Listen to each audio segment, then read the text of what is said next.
Luke Hillian was baptised in June 2020. He now attends the Christadelphian Church, or ecclesia that meets in the North Lakes area near Morriset, north of Sydney, just south of Newcastle. And he shares with us how he came to faith on Wilderness Conversations.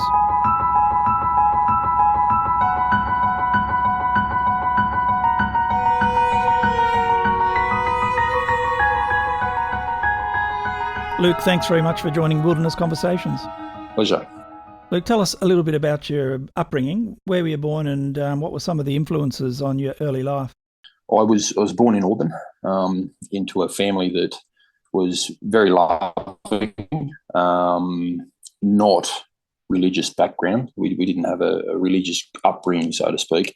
It was more, I remember going to Sunday school maybe once or twice. You know, if there was a wedding on, it'd be in a church, that kind of thing, a few christenings, but nothing. It was kind of a part-time religious, if that's a thing. Yeah. So pretty much my parents, they got divorced when I was about 10, which obviously made things a little bit more complicated in life.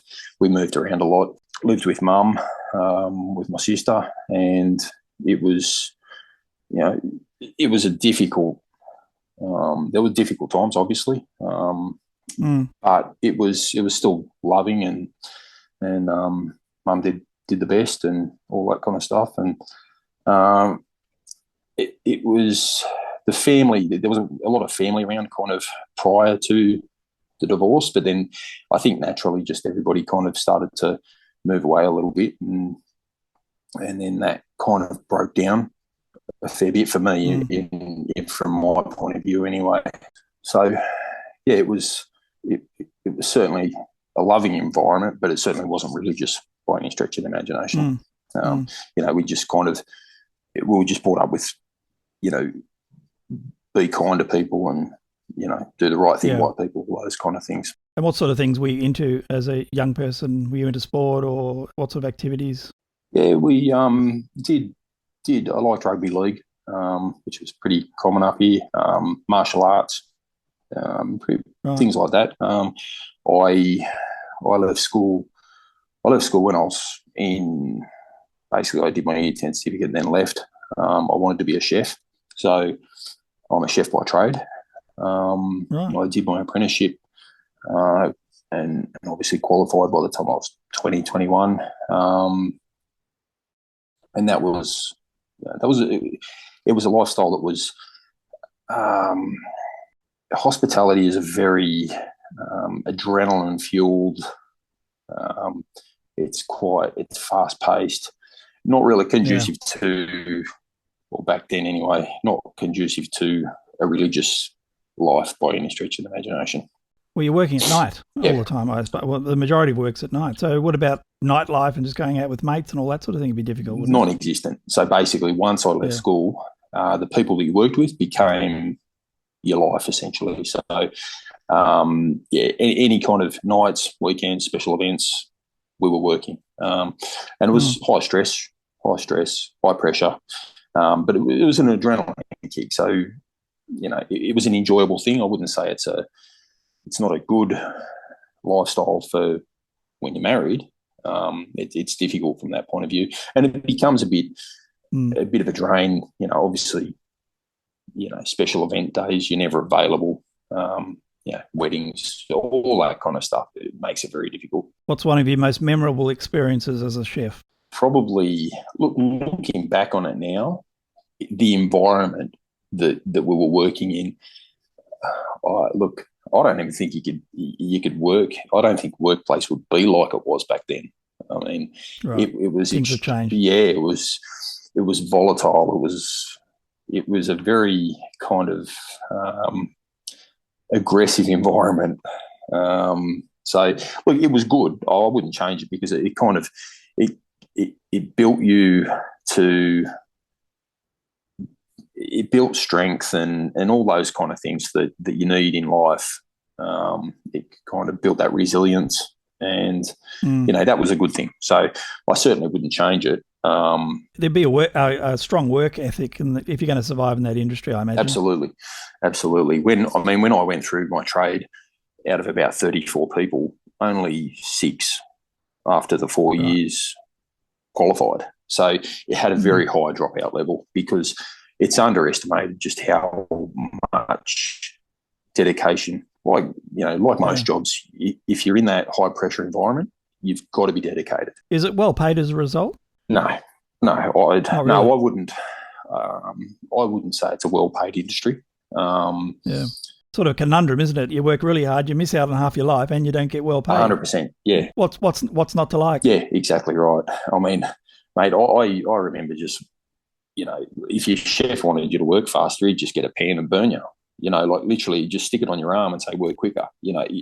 If something like that happened these days, it would be criminal. Yeah. But it was just a very different kind of environment to work in. But it certainly gives you a lot of education, gives you a lot of life skills.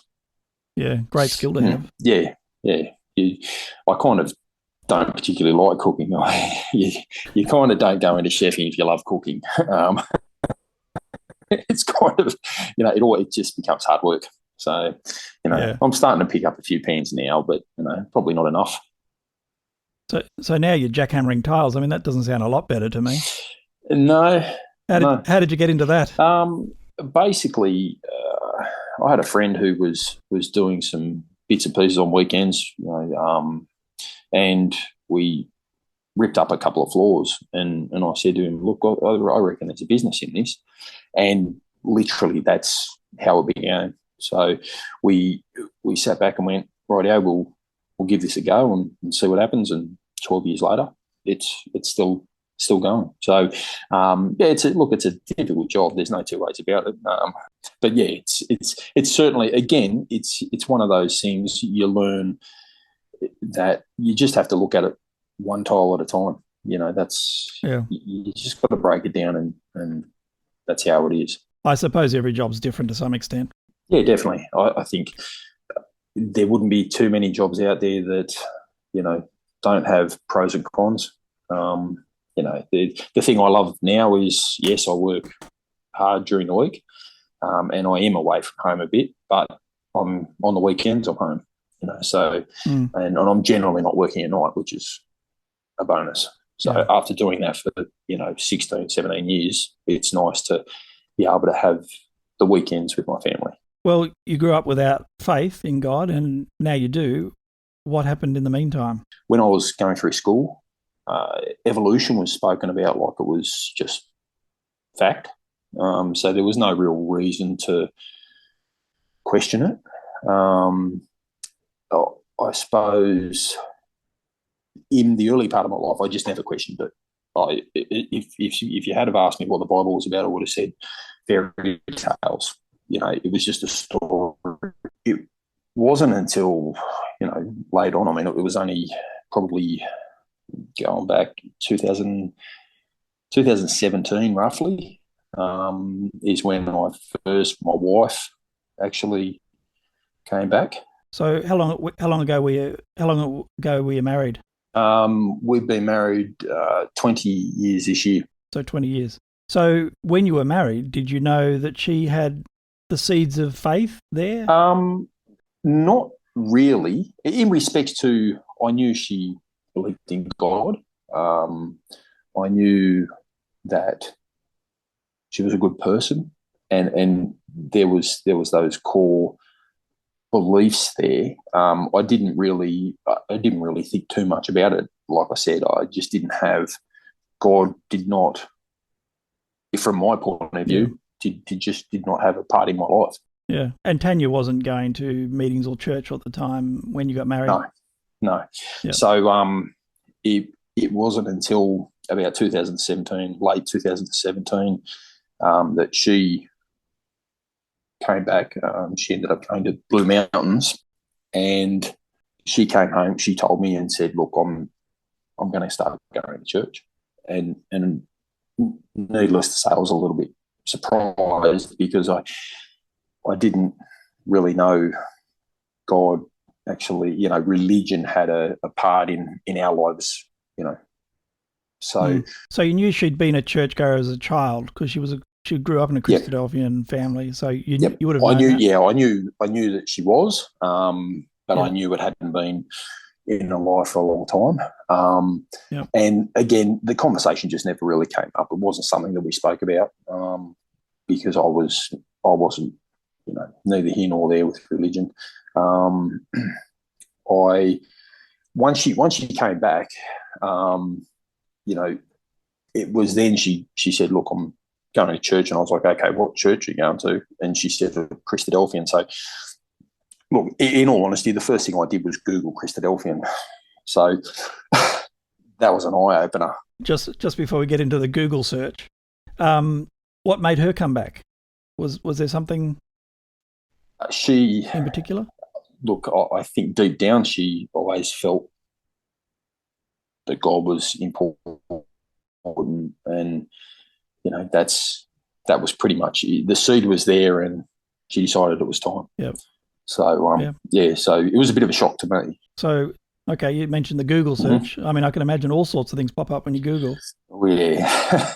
So I kind of, obviously, once I got a few results in, it was like there was a lot of, the first thing I picked up was no TV, and I was horrified at that.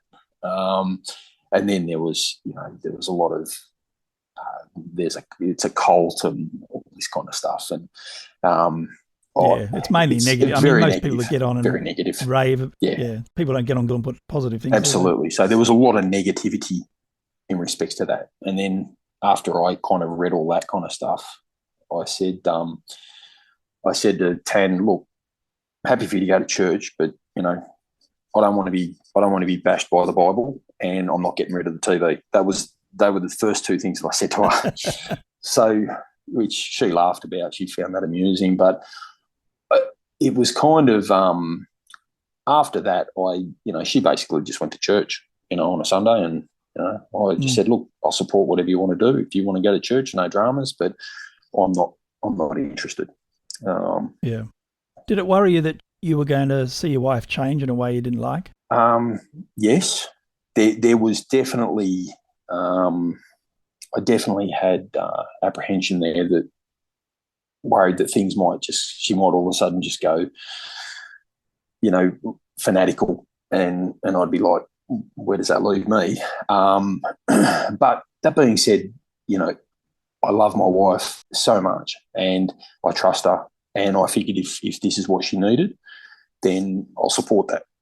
Right. And there was plenty of times I'd drive her to church, and I'd go and sit in the car and have a coffee and read the paper, and it was fine.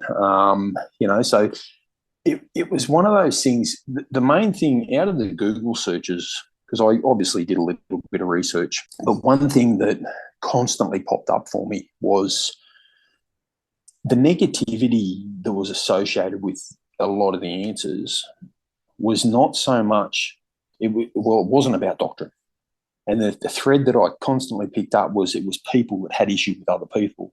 So to me, I kind of went, okay, that's an interesting kind of little thread. And I figured if it's not because of their belief system, I mean, you can go anywhere and have issues with people in any kind of club or any kind of group setting. So that was the one thing that I noticed, that it wasn't people weren't negatively talking about it in respects on a whole as, the belief system or issues from that point of view. It was more a lot of personal stuff in there. So I kind of disregarded a lot of that stuff, because, you can have an issue, you can have issues with anybody. So that actually reassured me a little bit. I kind of went, okay, maybe this isn't as crazy an idea as what I originally thought. So over the course of probably a year, maybe a year and a half, I gradually, there was a couple of social events that I went to, and Tan started doing first principles and all that kind of stuff. And I've got to be honest, I went to Blue Mountains, and, I was blown away by generosity and the lovingness that was there. And it kind of reminded me of when I was a kid, you know, when all the family got together, and it was, you had all the aunties and uncles, and there was this really nice unit and lovingness that was there. And that kind of took me by surprise, because I wasn't really expecting it. I didn't have any preconceived ideas of it, but I certainly wasn't expecting to feel so welcomed, because it was kind of outside of my comfort zone. But they were wonderful, you know. And then, you know, I walked away from a couple of the events, and I kind of went, these people are pretty normal, you know. The Google search wasn't 100% right, and you know, so that was kind of how it went. But that went on for a couple of years. Probably 18 months thereabouts. And then Tan got baptised. She got baptised in June 2018, and I went to the baptism, and I thought, this is pretty good. This, you know, again, everybody was just lovely. It was, you know, and look, to be honest with you, a lot of the ideas that I had of the Bible were not fair. They were the cliche, you know, why does God allow pain? And it was all the things that people use to knock the Bible down. And that's what I had in my head, you know. So that was kind of what I thought. You know, everybody goes, the religion, it's the root of all wars. You know, I mean, you know, in essence, it's used as a tool in war, but it's man doing it. You know, it's right. So they're all the kind of things that I looked at. Pretty simplistic, really. 100%. The baptism, that would have seemed weird at the time. Look, it was different for me. I've got to be honest, it was a little bit different, but I didn't walk away going, wow, that's crazy. You know, I didn't have that feeling. I kind of thought, oh, that's nice. You know, and Tan, you know, to her credit, she would speak to me pretty regularly about. So you knew why she was doing it and what it meant to her. Yep, absolutely. She sat down. We had a chat about it, and you know, I'm not going to say I was convinced straight away, because I wasn't. But you know, any chance, and Tanya was very careful about how she approached it with me. She knew, you know, she knows me pretty well, so she gave me a little bit of information and let me mull over that, and then, you know, that's how it kind of went for a little while. What sort of person are you? Are you a strong-willed person who knows his own mind? Absolutely. So you're not the sort of person that someone would think, oh, he's going to be easily convinced or anything like that? No, not at all. I had questions written down when I went to Blue Mountains, and I was like, yeah, righty, I'm going to ask these questions. Yeah, again, all the cliche, you know. But the thing was, the answers I got in return were not what I was expecting, because I had already decided in my head what answers I was going to get. I was going to get, it's God's will. It's a mystery. You know, all the, I suppose, the traditional answers. And I didn't. I got some pretty good answers, and I was like, okay, that took me by surprise. So I was sitting back going, okay, maybe I need to look at this a little bit more. And then when Tan, you know, every time Tan and I spoke, I could always see a mass amount of logic in it. It just made sense. And then I was kind of looking at it and thinking, well, the Bible, like, it basically touches everybody's life, whether or not they want to acknowledge it or not. Right. We live our life by the Bible under normal circumstances. I suppose it's a difference of whether or not you choose to acknowledge the Bible. So it sounds like a gradual change of mind. There wasn't sort of a big lightning bolt, sort of, you know, a day where everything changed for you. It wasn't. I didn't, you know, because I was skeptical. I wanted certain answers, and it was kind of there was no time there was no time where I sat back and thought, so something happened and went, wow, this, I see the light, so to speak. That didn't happen. I remember the time where I was pretty, I was having a little bit of a hard time, and I was kind of wandering around, and I wasn't real happy, and not within. I was just kind of angry, just having a bad day. Yeah, just having a bad day. Just and I was just sitting alone, just by myself. I just went for a walk, and this bloke came up to me, and I didn't know him from anything. He just kind of said, "Do you mind if I sit down?" I said, "Yeah, sure, mate." This was just kind of out of the blue, and so this is just a random guy. Just a random guy, and I was like, "Yeah, sure, mate. You sit down, no dramas. I'll just be quiet and leave me alone. We'll both be quiet together." Yeah, pretty much. So, and he said, "Oh, you look troubled," and I said, "Yeah, I'm not having a particularly good day," and anyway, long story short, he started talking about the Bible. And this was probably somewhere in the vicinity of Tan being baptised and before I got baptised. And anyway, he said, "Oh, do you mind if I have a prayer with you?" And I'm like, "Hey, you do whatever you like. It's neither here nor there." So he literally sat down, grabbed my hand, and he started this little prayer. And so I just, out of politeness, I just kind of shut my eyes and looked down and kind of looked around and wondering what he was doing. So he said his little prayer, and he said to me, "Mate, just do me a favour. Maybe just have a look at the Bible one day." And I said, yeah, sure, mate, no worries. And that always stuck with me. And that was it. That was it. Then he walked off. So it was a bizarre little kind of moment. And then, yeah. And even more bizarre when you look back on it. Absolutely, yeah. Now that I look back on it, I kind of think, wow, that was kind of amazing, So it definitely, there's definitely God is definitely working around, whether you choose to acknowledge him or not. He's there working, the angels, and I think more often than not, it's just a matter of people acknowledging him. So you had this gradual process of learning, I suppose, and coming to an understanding of who God was, and that grew to a point where you realised you had a faith. Yeah, basically, it was kind of it kind of happened. So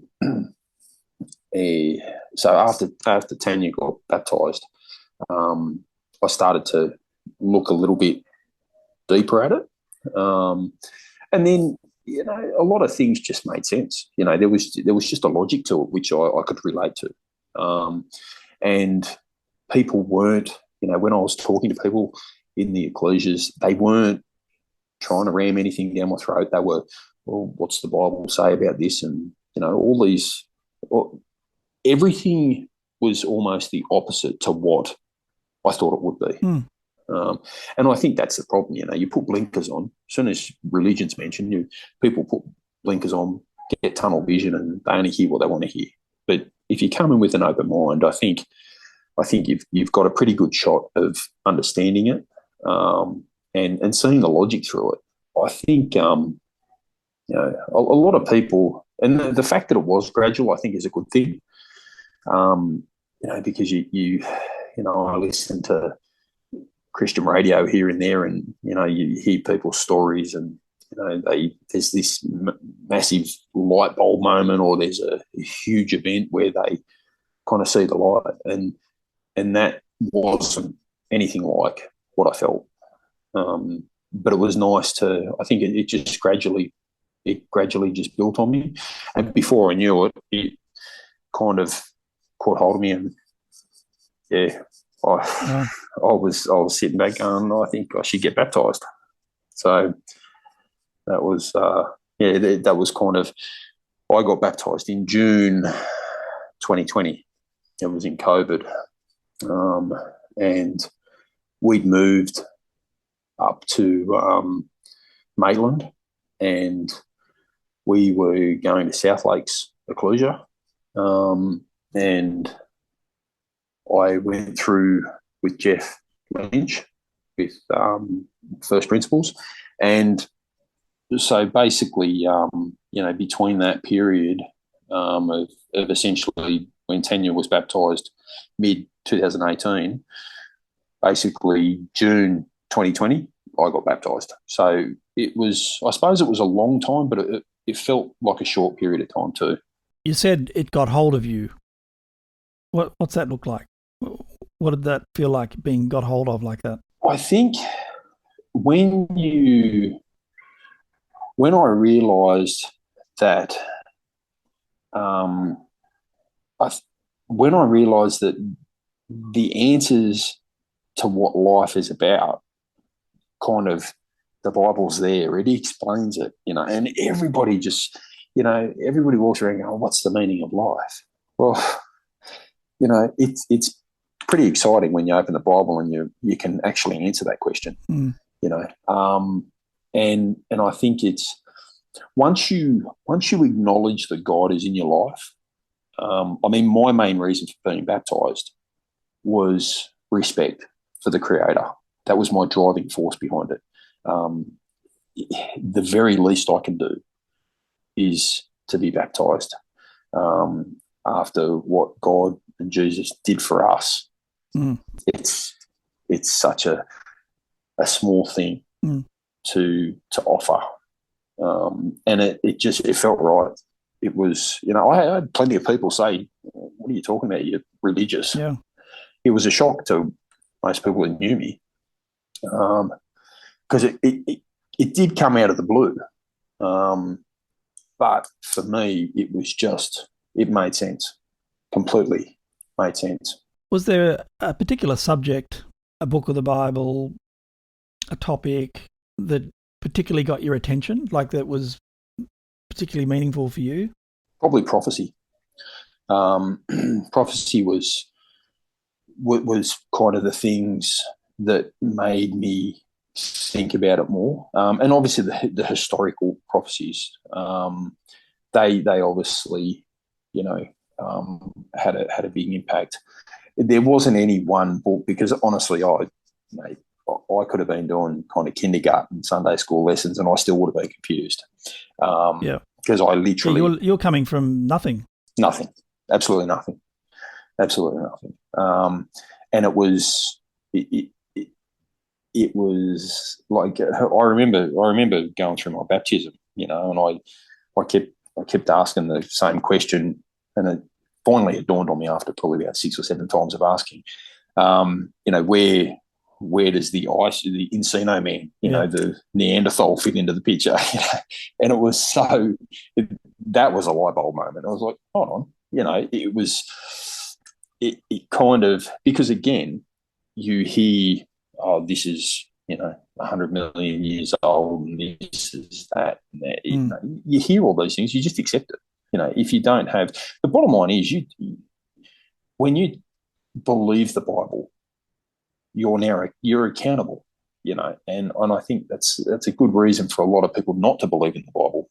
It's very easy to, be, it's all about me, and I think that was one of those things where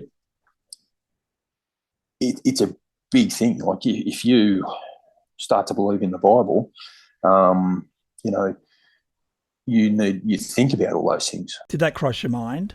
Hang on, if I keep going here, I'm going to end up in a different place than where I'm expecting to be. Absolutely. One of the hardest things that I had to reconcile, and this was for me, was my mum died about 10 years ago. She had breast cancer. She was a little bit unwell, but she was only 56, and the doctors, she had surgery and all this kind of stuff, and they said that she had 2 to 5 or 3 to 5 years. They figured, obviously not knowing, but that's what she was gone within 2 weeks. Oh wow! And that was hard. That was hard. That was really out of the blue. Or I remember I was still chefing at the time, and I went out to Westmead Hospital. I left the middle of service, which had never happened before. I just basically put pants down and walked out. And when I got there, I missed her. She passed away a couple of minutes before I got there, and that was really hard. But it's a bit of a silly thing too, because one of the things that was difficult to reconcile is if I believed in the Bible and in the truth of the Bible as a Christadelphian, I knew I was not going to see my mum. Mm. Now, as much as I wasn't religious and my mother wasn't religious, everybody had this, if God's there, everybody's in heaven and, having a good time type thing. So there was always that little hope that you'd see that person again.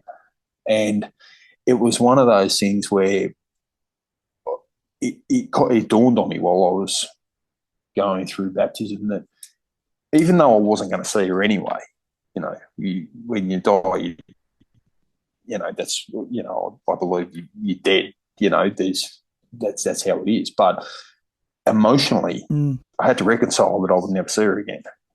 And that was pretty hard, actually. I found that difficult to, because now I believe this and I believe with conviction this, then there's no hope. But there was never any hope before, but it was just one of those emotional. Yeah. So before it was kind of up in the air. It was sort of an open question, but you really closed the question out, not when you know the truth.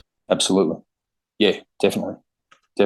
And the night of your baptism, memorable night, no doubt. Yeah, it was freezing cold. It was because it was COVID. There was only a couple of people there.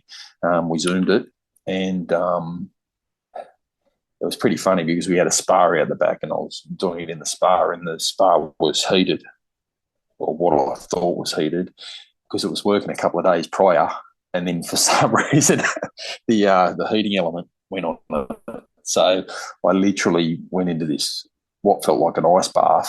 I could barely hold my breath. It was that cold, and it was certainly memorable. There's no two ways about it. Especially being through COVID, it was it was a totally weird tough time kind of scenario. Yeah, it was definitely. It feels like another world now when you're thinking about it. But it was good. Like I'm not going to say that I came up out of the water and felt like anything had changed. I suppose the difference was now I was acknowledging that sin that I made about 10 seconds after I got out of the water.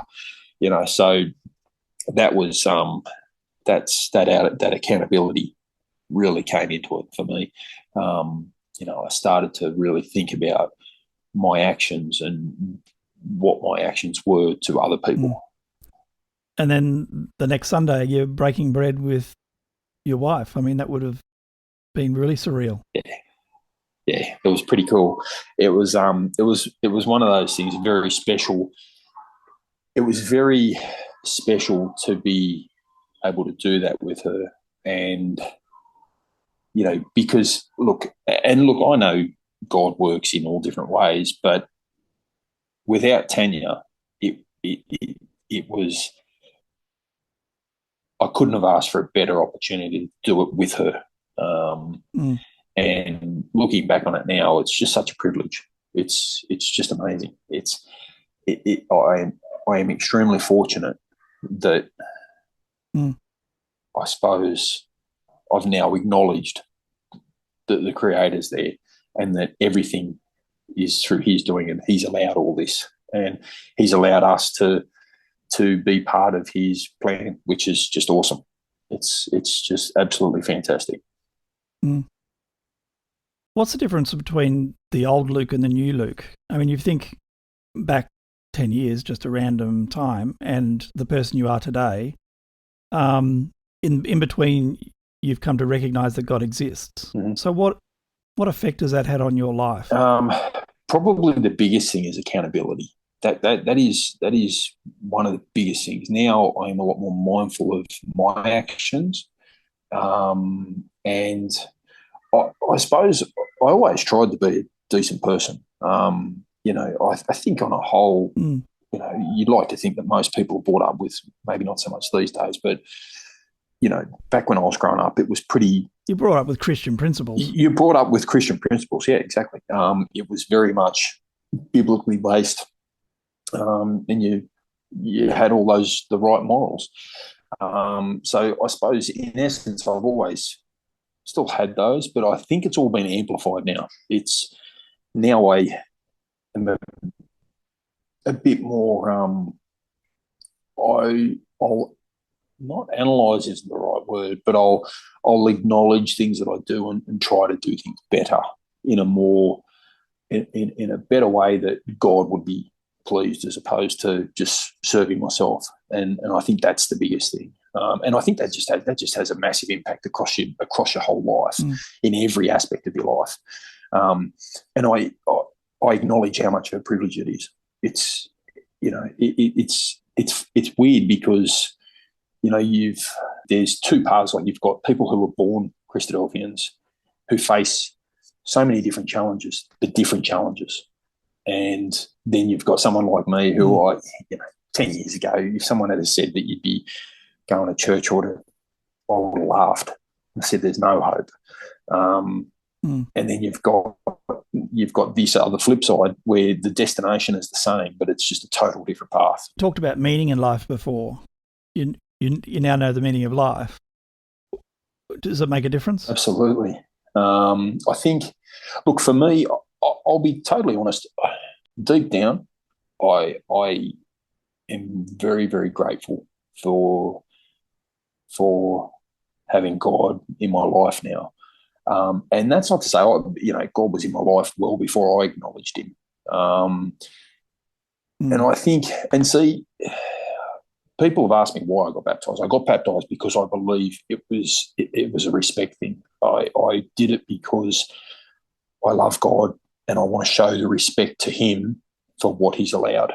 And I think even if, and I know this is going to sound a little bit funny, but even if I didn't get to the kingdom, I wouldn't change this part of my life, because it makes you want to be a better person and be more godlike and to employ those principles. So the kingdom, look, we all want to be in the kingdom. We all want that. Definitely, that is something that I really want.